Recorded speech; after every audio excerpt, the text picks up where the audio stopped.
చార్ధామ్ యాత్రపై 24 గంటల నిషేధాన్ని ఎత్తివేశారు అధికారులు.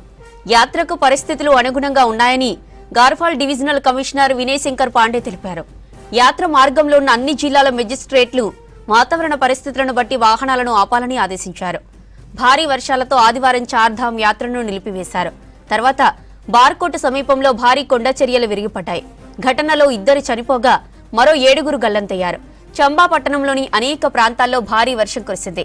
బార్కోట్ యమునోత్రి రహదారిపై మరమ్మతులు చేశారు అధికారులు.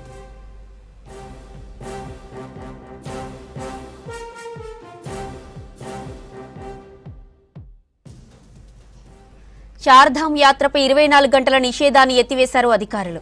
యాత్రకు పరిస్థితులు అనుగుణంగా ఉన్నాయని గార్వాల్ డివిజనల్ కమిషనర్ వినయ్ శంకర్ పాండే తెలిపారు. యాత్ర మార్గంలో ఉన్న అన్ని జిల్లాల మెజిస్ట్రేట్లు వాతావరణ పరిస్థితులను బట్టి వాహనాలను ఆపాలని ఆదేశించారు. భారీ వర్షాలతో ఆదివారం చార్ధామ్ యాత్రను నిలిపివేశారు.